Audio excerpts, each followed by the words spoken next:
Hello friends, welcome to Guliyani classes. आज हम financial market operation के टॉपिक इंडियन मनी मार्केट का पार्ट 8 पढ़ने जा रहे हैं। उम्मीद करता हूं दोस्तों आपने इस टॉपिक के जो पार्ट 1 to 7 लेक्चर्स हैं वो ज़रूर देख लिए होंगे। अगर आपने नहीं देखे हैं तो उसके लिंक आपको डिस्क्रिप्शन बॉक्स में मिल जाएंगे, जहां से आप उसको क्लिक करके देख सकते हैं। दोस्तों, अगर आपने इस चैनल को सब्सक्राइब नहीं किया है तो ज़रूर करिए, ताकि आपको हमारे आने वाली हर वीडियो को नोटिफिकेशन सबसे पहले मिल सके। Let's start. आज हम डिस्कस करेंगे टॉपिक कॉल मनी पर। कॉल मनी क्या होती है? देखिए, कॉल मनी जो है वो एक शॉर्ट टर्म फंड्स है। किस तरीके का शॉर्ट टर्म फंड्स है? The call money of money market deals in short term finance repayable on demand with A maturity period varying from 1 day to 14 days. जो कॉल मनी है वो short term finance का है, वो जो कि सिर्फ जब भी डिमांड की जाए और डिमांड पे वो रीपेबल होती है। और इसका मेच्योरिटी पीरियड जो है बहुत कम होता है, 1 डे टू से लेके 14 डेज तक वेराई करता है। The period of lending if for a period 1 day is known as call money, and if 2 days to 14 days is known as notice money, and beyond 14 days is known as term money. देखिए, अगर मान लीजिए इसे एक दिन के लिए उधार दिया गया है तो वो कॉल मनी कहलाएगी, लेकिन अगर 2 से 14 दिन के लिए दिया गया है तो वो नोटिस मनी कहलाएगी, और 14 दिन से ज़्यादा टाइम के लिए दिया गया है तो उसे टर्म मनी कहेंगे। In case in the call and notice money market the funds are lent and borrowed without collateral.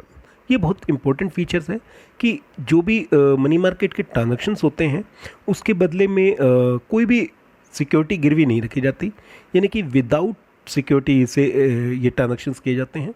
एक तरीके से इन ट्रांजैक्शंस को कह सकते हैं कि अनसिक्योर्ड भी हैं।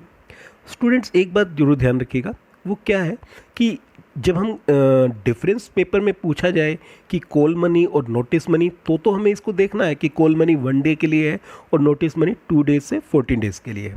लेकिन वैसे अगर कहा जाए तो कॉल मनी के अंदर ही हम टॉपिक मान के चलते हैं कि 1 डे to 14 day है, तो ये एक वाइडर टर्म हो जाती है। जब हम कॉल मनी कहते हैं, जो वाइडर टर्म कॉल मनी को हम डिस्कस करते हैं, तो उसमें कॉल मनी भी आ जाती है as well as notice money भी आ जाती है। जहाँ तक सवाल है इस कॉल मनी का, कॉल मनी हेल्पफुल होती है खासकर बैंक्स के लिए। बैंक्स को क्या होता है कि कई बार शॉर्ट टर्म लिक्विडिटी की प्रॉब्लम हो जाती है, उनके पास short term liquidity mismatches हो जाती है डे टू डे ऑपरेशंस की वजह से, तो वहाँ बैंक जो है कॉल मनी से उस मिस मैचेस को बैलेंसेस कर सकते हैं। कई बार क्या होता है कि बैंकों के पास शॉर्ट टर्म फाइनेंस ज़्यादा अवेलेबल हो जाता है, शॉर्ट टर्म फंड ज़्यादा अवेलेबल हो जाते हैं, तो उन्हें इन्वेस्टमेंट की ज़रूरत पड़ती है, और कई बार उन्हें शॉर्ट टर्म फंड्स की स्केर्सिटी हो जाती है, मतलब उनको ज़रूरत महसूस होती है, उनके पास कमी हो जाती है, तो वो कॉल मनी से पैसा उठा सकते हैं। स्पेशल जो इसके मेन जो बोरोर्स होते हैं वो होते हैं broker of bill market, dealers of stock exchanges and commercial banks. जो ब्रोकर होते हैं बिल मार्केट के, उन्हें भी अपने बिल मार्केट में जो बिल को डिस्काउंट करते हैं, तो कई बार उनके पास फंड्स की शॉर्टेज पड़ जाती है, जिसे वो कॉल मनी से पैसा उठाते हैं। जो डीलर्स हैं स्टॉक एक्सचेंज के, उनको अपने मार्जिन रखने पड़ते हैं स्टॉक एक्सचेंजेस में, कई बार वो मार्जिन शॉर्टेज पड़ जाते हैं, इसलिए वो भी कॉल मनी से पैसा उठाते हैं। जो कमर्शियल बैंक्स हैं वो एक तरीके से डिमांडर भी होते हैं, यानी कि बोरर भी होते हैं, और एज वेल एज लेंडर भी होते हैं कॉल मनी में, कि कमर्शियल बैंक्स को कई तरह के रिजर्व मेंटेन करने होते हैं, जैसे SLR statutory liquidity ratio, CRR cash reserve ratio, और कई बार इस रेशो की वजह से जो है उनके पास फंड्स की शॉर्टेज हो जाती है, तो ऐसे कमर्शियल बैंक्स जो है इन रेशो को मेंटेन करने के लिए कॉल मनी से मनी को बोरो करते हैं। दूसरी ओर ऐसे कमर्शियल बैंक्स भी होते हैं जिनके पास एक्सेस फंड्स पड़ा होता है जो कि यूटिलाइज नहीं हो रहा, वो उस चीज़ के लिए लैंड करते हैं। तो इनकी जो कमर्शियल बैंक्स है वो दोनों रोल प्ले करते हैं, बोरोअर का भी और एज वेल एज लेंडर का भी। जो कॉल मनी जो इन्वेस्टेड है वो काफ़ी लिक्विड एसेट्स में इन्वेस्ट होती है, जिसको इजीली कैश में कन्वर्ट किया जा सकता है, और ना केवल इजीली कैश में कन्वर्ट किया जा सकता है, बहुत ही लो कॉस्ट पे इसको कैश में कन्वर्ट किया जा सकता है। यानी कि इसको कैश में कन्वर्ट करने के लिए बहुत ज़्यादा खर्च नहीं करना पड़ता जो भी इसमें इन्वेस्ट करता है। और ये जो जिस तरीके से मनी मार्केट के बाकी सारे इंस्ट्रूमेंट भी कौन गवर्न करता है, RBI गवर्न करता है, इसलिए कॉल मनी का भी जो एपेक्स इंस्टीट्यूशंस है, यानी कि जो सर्वोच्च संस्था है वो RBI है, वो इसको मॉनिटर करती है। Come to the next topic. अब हम डिस्कस करेंगे call money market in India. देखिए, call money market in India क्या है? In India call money market is underdeveloped as yet क्योंकि अभी भी हमारे देश में जो कॉल मनी मार्केट है वो प्रॉपर डेवलप नहीं हुई है, जिस तरीके से अभी पूरी तरीके से हमारी मनी मार्केट भी अंडर डेवलप है। The call loans are either for the purpose of dealing in the stock market or a bullion market, or to the individuals with a high degree of financial standing for the business purposes, or to the bank for the purposes of adjustment reserve to meet the sudden demand for funds। देखिए जैसा क्योंकि under develop होने के इसके एक और reason भी है कि ये कुछ पर्टिकुलर सेगमेंट के लिए या कुछ पर्टिकुलर इंस्टीट्यूशंस के लिए ही अवेलेबल है। खासकर इसमें कौन पार्टिसिपेट करता है, जैसा कि हमने पीछे भी डिस्कस किया मीनिंग के अंदर कि जो डीलर्स होते हैं स्टॉक मार्केट के वो इसके अंदर जो इसके मेन बोरर है, मेन नीडर है। इसके अलावा जो बुलियन मार्केट यानी कि जो गोल्ड मार्केट में ट्रेड करते हैं उनको कॉल मनी से बहुत पैसा चाहिए होता है, या फिर ऐसे इंडिविजुअल्स जिनकी फाइनेंशियल पोजीशन बहुत हाई है। अब आप जैसे मुकेश अंबानी का लेंगे या किसी अदानी का लेंगे या किसी टाटा ग्रुप के पर्सन का लेंगे, जस्ट लाइक रतन टाटा, जिनकी फाइनेंशियल पोजीशन बहुत हाई लेवल है, तो ऐसे लोगों को बहुत आसानी से पैसा मिल जाएगा, उसको कॉल मनी में आसानी से पैसे मिल जाते हैं। या फिर बैंक्स, जैसा कि हमने पहले डिस्कस किया, बैंक्स को ज़रूरत होती है और वो कॉल मनी मार्केट में पार्टिसिपेट करते हैं, उनको ज़रूरत होती है जो रिजर्व वगैरह है उसमें एडजस्टमेंट करने के लिए। दोस्तों 1978 से पहले जो है जो ब्रोकर थे वो बहुत बड़े ऑपरेटर थे कॉल मनी के अंदर, वही जो है बोरर और लेंडर से टच में आते थे, उनके साथ लाइजन करते थे और वो बोरर से पूछते थे तुम्हें कितने पैसे की डिमांड चाहिए, कितनी रिक्वायरमेंट है तुम्हारी, और वह लेंडर से पूछते थे कि कितनी तुम्हारे पास सप्लाई है, कितना तुम इन्वेस्ट करना चाहते हो। और दोनों के बीच में डील जो है ये बड़े बड़े ब्रोकर मेजर ऑपरेटर के तौर पे करवाते थे, और ये फ्री में नहीं करवाते थे, बदले में कुछ कमीशन चार्ज करते थे। लेकिन आरबीआई ने 1978 में इस पर रिस्ट्रिक्शन लगा दिया ऑपरेटर्स पर कि वो इसमें डीलिंग नहीं कर सकते, और न केवल ऑपरेटर्स पे भी एक तरीके से रिस्ट्रिक्शन लगाया, बल्कि बैंकों पर भी रिस्ट्रिक्शन लगा दिया कि वो इन ऑपरेटर को इन डील्स के बदले में कोई कमीशन नहीं देंगे। जब कमीशन ही नहीं देंगे तो ये ऑपरेटर वर्क कैसे कर सकते हैं। तो इसलिए जो अब जो है वो विदाउट ऑपरेटर विदाउट ब्रोकर होने लग गया। और फ्रॉम 2005-06 से तो जो आरबीआई ने रिस्ट्रिक्ट कर दिया कि कॉल मनी जो भी ट्रेड होंगे वो केवल इंटर बैंक ट्रांजैक्शंस होंगे, यानी कि बैंक टू बैंक ट्रांजैक्शंस होंगे, अदर पार्टिसिपेंट जो है वो पार्टिसिपेट नहीं कर सकते। Come to the next topic. अब हम डिस्कस करेंगे features of call money market. देखिए क्या फीचर्स है। सबसे पहले मैच्योरिटी पीरियड। जैसा कि हम बार बार डिस्कस कर रहे हैं कि जो कॉल मनी है वो काफ़ी शॉर्ट टर्म फाइनेंस है, फाइनेंस ऑन डिमांड, जिसको जल्दी से एक डिमांड करके हम वापस ले सकते हैं, इसलिए इसका जो पीरियड है वो बहुत छोटा होता है, from 1 day to 14 days. Second आता है call money versus notice money. देखिए अगर आप जो कॉल मनी दे रहे हैं शॉर्ट टर्म के लिए, यानी कि केवल 1 डे के लिए दे रहे हैं, तो वो कॉल मनी कहलाएगी। लेकिन अगर उसका पीरियड जो है वो 2 डेज से 14 डेज के बीच में है तो वो नोटिस मनी कहलाएगी। जैसा कि हम पहले डिस्कस कर चुके हैं कि वाइडर टर्म में कॉल मनी के अंदर ही नोटिस मनी इंक्लूड है, लेकिन अगर एग्ज़ाम में अलग से एक क्वेश्चन आ जाए कि कॉल मनी क्या है या नोटिस मनी क्या है, तब आपको इस डिफरेंस को क्लियर करना पड़ेगा। थर्ड फीचर्स आती है हाईली लिक्विड मनी। जो कॉल मनी है वो काफ़ी हाईली लिक्विड है, यानी कि इसको इजीली कैश में कन्वर्ट किया जा सकता है, कभी भी कैश में कन्वर्ट किया जा सकता है, और ना केवल जल्दी से कैश में कन्वर्ट किया जा सकता है, काफ़ी लो कॉस्ट पे कैश में कन्वर्ट किया जा सकता है। यानी कि कैश में कन्वर्ट करने के लिए बहुत ज़्यादा खर्चा जो है इन्वेस्टर को नहीं करना पड़ता। फोर्थ फीचर्स जो आती है वो आती है अनसिक्योर्ड। जैसा कि हम पहले भी डिस्कस कर चुके हैं, कॉल मनी के लिए जो है जो बोरर है उसको अपनी कोई असेट जो है वो सिक्योर नहीं करनी पड़ती, गिरवी नहीं रखनी पड़ती, प्लेज नहीं करनी पड़ती, जिसका फ़ायदा ये होता है कि ये अनसिक्योर ट्रांजैक्शंस हैं। हाँ, लेंडर के पॉइंट से थोड़ा खतरा जरूर रहता है, लेकिन जैसा कि हम पहले डिस्कस कर चुके हैं कि धीरे धीरे आरबीआई ने इसको रिस्ट्रिक्ट कर दिया फ्रॉम 2005-06 ऑनवर्ड्स केवल इंटर बैंक ट्रांजैक्शंस के लिए, इसलिए क्योंकि केवल बैंक ही इन ट्रांजैक्शंस को करते हैं, तो इसलिए जो सेफ्टी है वो बहुत अच्छी है, क्योंकि बैंक्स जो है वो फाइनेंशियली साउंड होते हैं, और दूसरा जो ये गवर्न करती है वो आरबीआई गवर्न करती है, इसलिए भी इसमें ज़्यादा खतरा नहीं होता। लेकिन ये अनसिक्योर्ड है, ये इसकी फीचर्स है। नंबर 5, सीजनल वेरिएशंस, या सीजनल वेरिएशंस बहुत ज़्यादा होता है, यानी कि एक पर्टिकुलर सीजन में तो डिमांड बहुत ज़्यादा होती है, दूसरे सीजन में जो है डिमांड काफ़ी कम होती है। तो इसमें जो डिमांड में जो वेरिएशंस है वो बहुत ज़्यादा अप्स एंड डाउन्स आते रहते हैं। स्पेशली मार्च एंड में जो बड़े बड़े इंस्टीट्यूशंस हैं, खासकर बैंक्स हो गए या इंडिविजुअल्स हो गए, उनको अपनी एक पर्सनल नीड्स होते हैं, उनकी कुछ पर्सनल ऑब्लिगेशंस होते हैं जिन्हें पूरा करना होता है, और जिसकी वजह से जो है कॉल मनी की डिमांड ऑल ऑफ सडन बढ़ जाती है। इसलिए, और दूसरी ओर ऐसा पीरियड आता है जहाँ पर ज़्यादा डिमांड नहीं होती, खासकर अप्रैल से लेके जून जुलाई तक। इस पीरियड के अंदर जो है ज़्यादा डिमांड नहीं होती, तो कॉल मनी की जो डिमांड है वो काफ़ी अप डाउन होती है, काफ़ी वेरिएट होती है। 6 फीचर्स आती है शॉर्ट टर्म फंड मैनेजमेंट। देखिए, जो बैंक्स हैं, खासकर कमर्शियल बैंक्स, उनके पास कई बार क्या होता है, शॉर्ट टर्म में जो फंड्स हैं वो इम्बैलेंसेज हो जाते हैं। कई बार उनके पास शॉर्ट टर्म के लिए फंड्स जो है वो एक्सेस हो जाते हैं, और कई बार उनके पास शॉर्ट टर्म फंड्स की शॉर्टेज हो जाती है। दोनों ही केस में जो कॉल मनी है वो उनको एक ग्रेट अपॉर्चुनिटी प्रोवाइड करती है। जहाँ पर उनके पास शॉर्ट टर्म फंड्स सरप्लस है, वो अपने सरप्लस फंड्स को कॉल मनी में इन्वेस्ट कर सकते हैं, और दूसरी ओर जिनको शॉर्ट टर्म फंड्स की रिक्वायरमेंट है वो कॉल मनी से शॉर्ट टर्म फंड्स को उठा सकते हैं। तो यानी कि ये दोनों को ही फ़ायदा करता है, उन कमर्शियल बैंक्स के लिए जिनके पास शॉर्ट टर्म फंड्स सरप्लस में है, और खासकर उन बैंक्स को भी जिनको शॉर्ट टर्म फंड्स की नीड्स है। तो यानी कि सरप्लस वाले को भी बेनिफिट कर रहा है, और जिसको रिक्वायर्ड है उसको भी बेनिफिट कर रहा है। तो एक तरीके से कॉल मनी एक ब्रिज का काम करती है कि जहां गैप है जो डिमांड एंड सप्लाई में, उसको बैलेंस करने में। Come to the next topic. अब हम डिस्कस करेंगे participants in the call money market. कौन कौन पार्टिसिपेंट्स होते हैं कॉल मनी मार्केट में, एक एक करके डिस्कस करते हैं। सबसे पहले ऑल स्केड्यूल्ड कमर्शियल बैंक्स, जितने भी कमर्शियल बैंक्स हैं जो स्केड्यूल्ड हैं, वो सारे इसके पार्टिसिपेंट्स होते हैं। जैसा कि हम बार बार डिस्कस कर रहे हैं कि कमर्शियल बैंक्स को बहुत सारे रिजर्व मेंटेन करने होते हैं, उनके पास कई बार शॉर्ट टर्म फंड्स जो कई बार सरप्लस होते हैं या कई बार शॉर्टेज होती है, तो उनको इन सब चीज़ों के पूरा करने के लिए जो फंड्स की नीड होती है या फंड्स को इन्वेस्ट करना होता है, वो इसमें बहुत ज़्यादा पार्टिसिपेट करते हैं।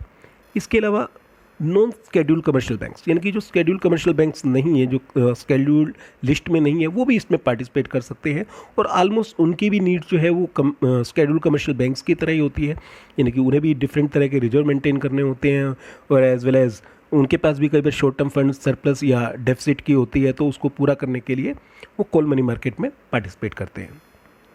थर्ड आते हैं discount and finance house of India, जो DFHI है, जिसके ऊपर हमने पीछे भी टॉपिक पे बहुत ज़्यादा डिस्कस किया हुआ है। तो DFHI जो है वो डिस्काउंट करती है, डिस्काउंटिंग सर्विसेज अवेलेबल कराती है, स्पेशली बिल मार्केट के लिए, commercial bill and treasury bills के लिए।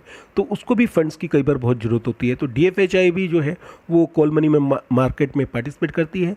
वो दोनों तरीके से पार्टिसिपेट करती है, डायरेक्ट भी पार्टिसिपेट करती है और इनडायरेक्ट भी पार्टिसिपेट करती है, यानी कि वो खुद के लिए भी पार्टिसिपेट करती है और कई बार अपने क्लाइंट्स के लिए भी पार्टिसिपेट करती है कॉल मनी मार्केट के अंदर। फोर्थ जो प्लेयर आते हैं, that is the security trading corporation of India, STCI जो है, ये भी सिक्योरिटी वगैरह में जो ट्रांजैक्शंस करते हैं, इनको भी फंड्स की कई बार बहुत नीडेड होती है, तो ये भी कॉल मनी मार्केट में पार्टिसिपेट करते हैं, अपनी कॉल मनी जो डिमांड्स है उनकी फंड्स की, उसे कॉल मनी मार्केट से उठाते हैं। फिफ्थ प्लेयर आते हैं कोऑपरेटिव बैंक्स। कोऑपरेटिव बैंक्स को भी जो है फंड्स की काफ़ी रिक्वायरमेंट होती है, वो भी कॉल मनी मार्केट्स में पैसे अपनी रिक्वायरमेंट को पूरा करने के लिए उठाते हैं, जस्ट लाइक रिजर्व्स को मेंटेन करने के लिए, या कई बार उन्हें शॉर्ट टर्म डिपॉजिट देने होते हैं, उसके लिए उनको पर फंड्स की कमी पड़ती है, तो उसके लिए भी वो फंड्स के लिए जो है कॉल मनी मार्केट में पार्टिसिपेट करते हैं। 6 पार्टिसिपेंट्स आते हैं फॉरेन बैंक्स। देखिए, जो भी ये हम इंस्टीट्यूशंस के नाम ले रहे हैं, चाहे वो कमर्शियल स्केड्यूल्ड बैंक्स हैं या नॉन स्केड्यूल्ड बैंक्स हैं या कोऑपरेटिव बैंक्स हैं या फॉरेन बैंक्स हैं, केवल इनकी ओनरशिप की वजह से इनके इंस्टीट्यूशंस के नेम डिफरेंट हैं। जैसे कोऑपरेटिव सोसाइटी ऑर्गेनाइज करती हैं कोऑपरेटिव बैंक्स को, इसलिए कोऑपरेटिव बैंक्स कहलाते हैं। फॉरेन बैंक्स के अंदर जो है फॉरेन एंटिटी का एक मेजर स्टेक होता है, इसलिए वो फॉरेन बैंक्स कहलाते हैं। लेकिन जो रिक्वायरमेंट्स हैं इन डिफरेंट बैंक्स की वो ऑलमोस्ट सिमिलर हैं, चाहे वो स्केड्यूल कमर्शियल बैंक्स के हैं या नॉन स्केड्यूल कमर्शियल बैंक्स हैं या कोऑपरेटिव बैंक्स हैं या फॉरेन बैंक्स हैं, इन सब की ऑलमोस्ट डिमांड वही है, रिजर्व्स को मेंटेन करना, या जो उनके पास जो शॉर्ट टर्म फंड्स पड़े हुए हैं सरप्लस में, या कई बार शॉर्ट टर्म फंड्स की नीड है, इनकी उनके पास डेफिसिट है, उनके पास कमी है, उनको ज़रूरत है, उनके पास ज़रूरत है फंड्स की, तो वो सारे जो है ये पार्टिसिपेंट्स इसी पर्पस को पूरा करने के लिए, अपनी शॉर्ट टर्म नीड्स को पूरा करने के लिए कॉल मनी मार्केट में पार्टिसिपेट करते हैं।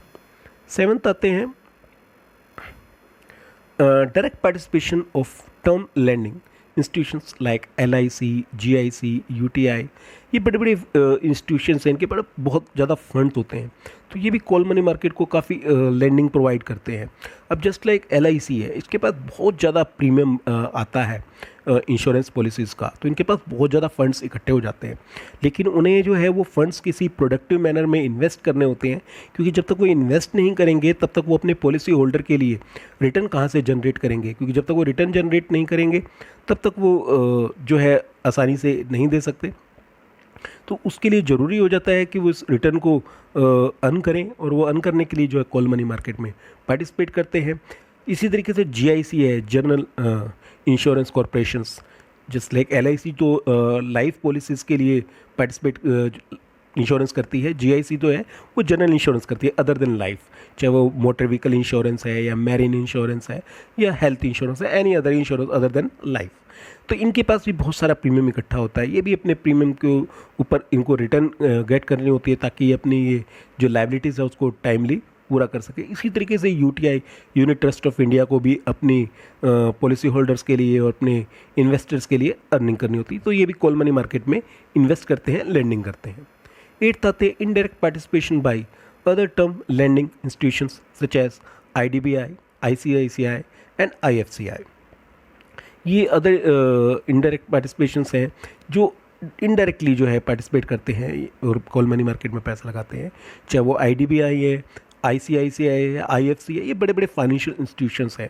इनको इस्टेब्लिश किया गया था गवर्नमेंट के द्वारा इंडस्ट्रियल फाइनेंस अवेलेबल कराने के लिए, इंडस्ट्रियल ग्रोथ को प्रमोट करने के लिए, तो ये भी कॉल मनी मार्केट में पार्टिसिपेट करते हैं। 9th आते हैं नाबार्ड। नाबार्ड का नाम तो आपने सुना ही होगा, national agriculture bank rural development. तो जो आपने जरूर देखा होगा, नाबार्ड जो है वो एग्रीकल्चर के लिए एक बहुत लार्ज स्केल पर जो है लोन प्रोवाइड करता है नाबार्ड। तो नाबार्ड के पास भी बहुत ज़्यादा फंड्स अवेलेबल होता है, वो भी कॉल मनी मार्केट में पार्टिसिपेट करता है। तो ये बहुत मेन प्लेयर्स हैं जो कॉल मनी मार्केट में पार्टिसिपेट करते हैं। Come to the next topic. अब हम डिस्कस करेंगे operations of call money market, कि जो कॉल मनी मार्केट का ऑपरेशंस है वो कैसे होता है। देखिए, हमने पहले भी डिस्कस किया, जो कॉल मनी मार्केट है वो RBI के द्वारा गवर्न होती है। RBI जो गाइडलाइंस तय करती है उसी गाइडलाइंस को फॉलो करती है कॉल मनी मार्केट, और उसके अकॉर्डिंग ही सारे ट्रांजेक्शन्स किए जाते हैं। स्टेप बाय स्टेप डिस्कस करते हैं। सबसे पहले बोरिंग ऑफ लोन। देखिए, जहाँ तक सवाल है borrowing of loan, borrowing of loan में क्या होता है कि जो एक लेंडर होता है, एक बोरर होता है। अब इनके बीच में जो ट्रेड्स होते हैं, ट्रेड्स किसी भी तरीके से किए जा सकते हैं, या तो टेलीफोन के ऊपर कॉल करके, या फिर NDS सिस्टम, कॉल सिस्टम के ऊपर। NDS कॉल सिस्टम क्या है? इसे कहते हैं negotiating dealing system. I repeat again, negotiating dealing system. ये नेगोशिएटिंग डीलिंग सिस्टम जो है RBI ने सेटअप किया हुआ है मनी मार्केट के इंस्ट्रूमेंट्स में डील करने के लिए। अब ये जो बोरर और लेंडर हैं, ये आपस में फंड्स की सेटलमेंट कैसे करते हैं, फंड्स कैसे ट्रांसफ़र करते हैं? ये फंड ट्रांसफ़र करते हैं RTGS के through, real time growth settlement. I think आपने पढ़ रखा होगा NEFT and real time growth settlement, RTGS। RTGS जो है वो RBI उसको ऑपरेट करता है, तो RTGS के थ्रू जो है ये फंड्स ट्रांसफ़र करते हैं। आपस में जो ये बोरर और लेंडर हैं वो एक नेगोशिएशन करते हैं, आपस में एक तरीके से बार्गेनिंग करते हैं, आपस में शर्तें तय करते हैं कि बोरर है वो डिसाइड करता है कि उसे कितनी फंड्स की ज़रूरत है, इसी तरीके से लेंडर डिसाइड करता है कि कितना अमाउंट उसने देना है। यानी कि पहला तो डिसीजन ये लिया था कि कितना अमाउंट एक दूसरे को उधार देना है, और दूसरा किस इंटरेस्ट रेट्स पर देना है। जब आपस में शर्त तय हो जाती है, फिर उसके बाद जो बोरर है, बोरर को लेंडर जो है एक चेक इशू करके देता है, जिससे बोरर के पास फंड्स आ सके, और बदले में जो बोरर है वो बोरिंग रिसिप्ट पकड़ाता है लेंडर को कि ये मैंने उधार लिया है। इस तरीके से जो है बोरिंग ऑफ लोन ऑपरेट होता है। सेकंड आता है रीपेमेंट ऑफ लोन। जो लोन वापस कैसे दिया जाएगा, जिस तरीके से लोन लिया था, लोन लेते वक्त जो है RTGS यानी रियल टाइम ग्रोथ सेटलमेंट को प्रोसेस था, सेम लोन को वापस भी RTGS के थ्रू ही किया जाएगा, जो कि अप्रूव है RBI के द्वारा, ऑपरेटेड की जाती है RBI के द्वारा। और जब लोन वापस किया जाएगा तो जो लेंडर के पास बोरिंग रिसिप्ट है, इनकी जो बोरर ने रिसिप्ट दी थी, बोरिंग रिसिप्ट लेंडर को, अब वो बोरिंग रिसिप्ट जो है लेंडर बोरर को वापस कर देगा, जिसकी अब कोई ज़रूरत नहीं है, कि जिसका प्रूफ है कि आपने लोन पे कर दिया है। थर्ड जो आता है that is the dealings through DFHI, the discount finance house of India. देखिए, जो बोरर और लेंडर है वो चाहे तो आपस में डायरेक्ट नेगोशिएशन भी कर सकते हैं, डायरेक्ट डीलिंग भी कर सकते हैं, एक दूसरे से डायरेक्ट संपर्क भी स्थापित कर सकते हैं। लेकिन अगर वो चाहे तो डीलिंग DFHI के थ्रू भी कर सकते हैं। अगर वो DFHI के थ्रू डीलिंग करते हैं तो जो बोरर है वो अपनी डिमांड बताता है DFHI को कि उसे कितनी फंड्स की रिक्वायरमेंट है। इसी तरीके से जो लेंडर है वो भी DFHI को बताता है कि उसके पास कितने फंड्स अवेलेबल है, वो कितनी फंड्स की सप्लाई कर सकता है। जब आपस में बोरर्स और लेंडर्स की जो शर्तें हैं वो तय हो जाती हैं तो वो एक दूसरे को जो डॉक्यूमेंट्स हैं, रिसिप्ट्स हैं, वो एक दूसरे को ट्रांसफ़र करते हैं, जैसा डायरेक्ट में करते हैं। यानी कि जो लेंडर है वो बोरर को चेक इशू करेगा और बोरर बदले में जो है बोरिंग रिसिप्ट पकड़ाएगा लेंडर को। फोर्थ आता है रिन्यूअल्स ऑफ कॉल लोन्स। क्या इन कॉल लोन्स को रिन्यू किया जा सकता है? यस, किया जा सकता है, लेकिन जो पीरियड है वो मैक्सिमम 14 डेज़ के लिए। 14 डेज से ज़्यादा के लिए इसको रिन्यू नहीं किया जा सकता। नेक्स्ट 14 डेज़ के लिए जब इसको रिन्यू किया जाएगा तो जो रिसिप्ट है, यानी कि जो बोरिंग रिसिप्ट है, उसकी बैक साइड में ही रिन्यू कर दिया जाएगा और मेंशन कर दिया जाएगा कि इसको रिन्यू कर दिया गया है। तो renewal of call loans is possible. जो रिन्यूअल्स है वो बिल्कुल पॉसिबल है, इसका नवीनीकरण किया जा सकता है।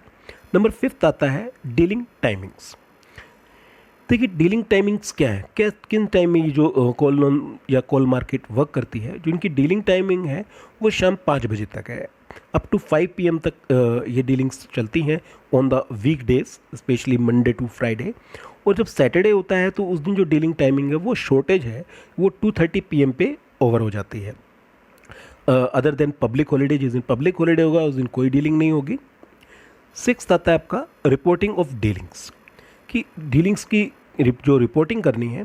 देखिए, जितने भी ट्रांजैक्शंस होते हैं कॉल मार्केट के, उन सबको रिपोर्ट करना ज़रूरी नहीं है, लेकिन जो मेंबर्स हैं NDS के, यानी कि नेगोशिएटिंग डीलिंग सिस्टम के, जो इसके मेंबर बने हुए हैं, जो RBI ने जिनको अप्रूव कर रखा है वही इसके मेंबर बनते हैं। अगर NDS सिस्टम पर अगर कोई आपने डील की है तो उसकी इंफॉर्मेशन, उसकी रिपोर्ट NDS पर देना ज़रूरी है। ट्रांजैक्शन होने के 15 मिनट के अंदर अंदर जो है इसको NDS पर रिपोर्ट करना ज़रूरी होता है।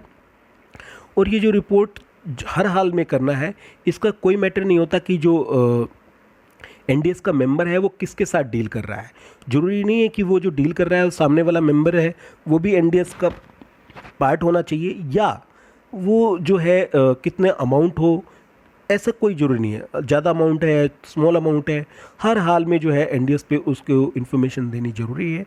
अगर NDS का मेंबर इसकी रिपोर्टिंग नहीं करता और लगातार इसको वायलेट करता है, इनकी टाइमली रिपोर्ट नहीं करता है, तो इसे वायलेशन माना जाएगा और वो जो जितने भी ट्रांजैक्शंस हैं वो इनवैलिड ट्रांजैक्शंस माने जाएंगे RBI के द्वारा।